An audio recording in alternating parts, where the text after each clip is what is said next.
In episode 9, John and Quiet walk into the room with the wishing well, and they're pretty confused because they don't exactly know how they're going to take back John's wish without any coins. That's when Calypso shows up out of nowhere. He asks what exactly they want and what they're doing, and they explain, well, we kind of screwed up a little bit. John takes all the ownership. He claims that he made his wish on his own without Quiet's knowledge, and he needs to take it back. But Calypso wants to make sure that John understands what he's doing. So he asks him, are you sure you want to take your wish back? I mean, it is your sister. And then he turns to Quiet and says, and you want to make him take his wish back? I mean, it is his sister. But they both agree, yeah, no, we want to take it back because taking down the walls is the most important thing. And it turns out that taking the wish back is a pretty simple procedure. Calypso tells him, yeah, just drink from the well. That's it. Just drink and you guys will be good. And maybe one of the reasons why Calypso rushed this thing is because he's getting ready that night for a party. He has a fancy name for it, the Summer Solstice Winter Festival, blah, blah, blah, blah, blah. But in reality, what it is, it's prom. He sends all the contestants the proper attire, whether it be suits or dresses, and he invites them to the gymnasium later that day.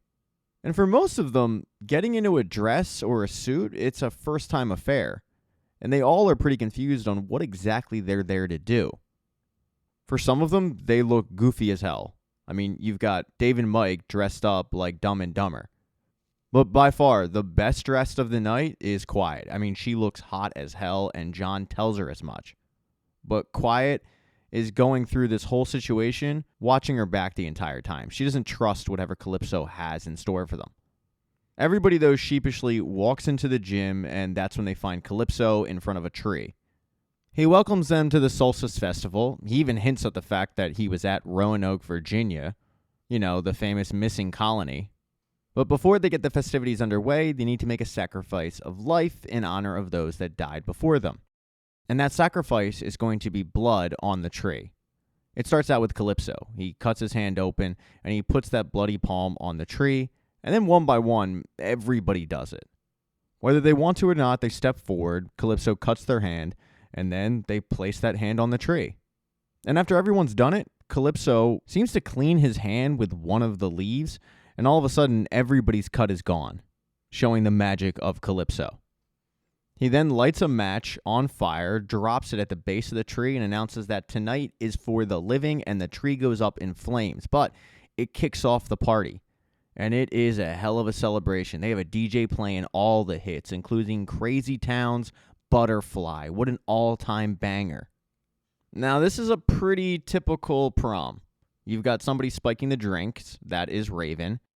You've got the guy that's dancing like no one's watching. That's Sweet Tooth. You've even got a photo booth that Stu, Mike, and Dave can't wait to partake in. For John, though, he's most excited about the spread because they have Rice Krispie treats, but Quiet walks over and knocks it out of his hand and says, what are you doing? I mean, it's pretty clear that Calypso has something planned tonight. I just know it. I can feel it. Something's not right here. But John, he's willing to just throw that aside because, well, he's never had Rice Krispie treats, and they're pretty friggin' awesome. So he tells Quiet, look, if you want to go and search the perimeter for problems, by all means, go ahead. And while she does that, the dance goes on, and people try to find love. Axel starts out trying to find it with Raven, only to find out that Raven is a lesbian. So, yeah, it's not happening there. Now, the only new couple to come out of that night is actually Mr. Grimm and Vermin. Yeah, they end up hooking up. And by hooking up, I mean like they hook up. They start out under the dance floor, and then they make their way under the bleachers, where Vermin is taking him to town, all of his souls. But Sweet Tooth sees this as an opportunity. As Vermin is taking Mr. Grimm's motorcycle for a ride, if you will, Sweet Tooth pops out of nowhere and says, Grimm, you won the bet. And even though there is no bet, the fact that there was a bet that was implied that one of them could sleep with Vermin pisses her off so much that she gets up and leaves. And Mr. Grimm is left there with a tight stick shift, if you will, pissed off at his nemesis for ruining any chance he had at winning the night. There's a lot of euphemisms here. If you want to hit thumbs down, I get it. Now, out on the dance floor, the three amigos, Dave, Mike, and Stu, are having a great time until Stu comes over and he says, hey, do you guys want to try these chicken fingers? Now, Dave, Remember, I said chicken fingers, not human fingers. And even though Stu is making a joke, that joke really hits home for Dave, who is a reformed cannibal. He gets so upset that he just walks away, and Mike turns to Stu, dumbfounded, and says, "Stu, you can't say stuff like that to a guy in recovery." And Stu genuinely feels bad about what he said, so much so that he wants to go and find Dave and apologize, and Mike says, "You know what? I think he'd really like that. He's probably meditating in his room or something." But no, when Stu goes and tracks down Dave, Dave is in the locker room, chomping on human body parts that were left off from the competition. He's not reformed anymore. He's relapsed. And relapsed Dave is a lot less cool than reformed Dave. Stu tries to talk him down, but Dave is just seeing red in a lot of different ways. And all of a sudden, Stu is looking pretty delicious, so he attacks Stu. And for a while, it looks like he's just going to start eating Stu. But Stu is able to push himself off. He starts to defend himself. And eventually, Dave lunges at Stu. Stu moves out of the way, and Dave lands on a coat hook, which kills him. Now, this is going to look really messy for Stu. You can't just walk out of there, find Mike, and say, "Oh, by the way, yeah, your bestie, he's dead now." It's going to look like Stu did it. So he grabs a piece of paper and a pen, and he writes a suicide note, making it look like it was Dave's idea the entire time. And when he walks out of that room, and he does eventually find Mike back on the dance floor, he says, "Oh, yeah, I found him, but he said he has some personal demons he needs to attend to." And he just left it at that. Well, this has sort of ruined Stu's night. John has simply tried to get Quiet to have a good night, let her guard down a little bit because she's so on edge, waiting for something to happen. After searching the perimeter and finding nothing, she eventually returns to John, and it seems like she starts to let her guard down a little bit because her, John, and Mayhem head to the photo booth. Now, when they do this, they're right after Axel, who is admiring his pictures. But then as Mayhem is entering the photo booth, he notices something. She bends over to tie her hair, and he recognizes the hair tie. He asks her, "Where'd you get that from?" And she says, "I don't know, I've had it ever since I was a baby." And that's when it clicks with Axel, that Mayhem is the baby that he rescued and lost, because that hair tie matches the blanket that he would wrap her in. And all of a sudden, his mood around Mayhem has completely changed, because he found her again. But he doesn't tell her any of this. No, he just lets her go into the photo booth with John and Quiet and have fun.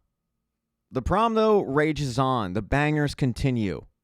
The highlight, by far, is Juvenile's "Back That Ass Up." I'm telling you right now, I got hype in my apartment watching that scene because my hips are weapons when that song comes on.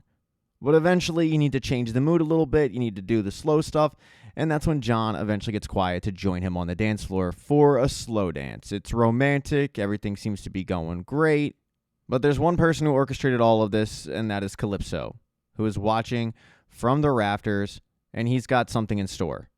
Because Quiet wasn't wrong about her feeling. All of a sudden, the gym starts filling up with smoke, and people start coughing. This is when Mr. Grimm actually gets his revenge on Sweet Tooth by burning Harold, Sweet Tooth's best friend / paper bag. This is before the smoke really engulfs everybody, and one by one, they all start dropping. When Sweet Tooth and John wake up, along with, you'd assume, the other competitors, they're in their vehicles. Although John and Quiet are in separate vehicles. And that's when Calypso comes over the radio and announces that they're about to partake in the after party. It's the next competition, and they better get ready for it. Thank you so much for checking out this recap. Please consider subscribing to the channel and subscribing to my Patreon. Hit thumbs up if you liked it. Smash that thumbs down button if you thought it sucked. If you left a comment, I don't get back to you. I usually don't check the comments unless they're like a super comment. Also, if you don't see the next video up on the end screen, not to worry, it'll be up in a day or two.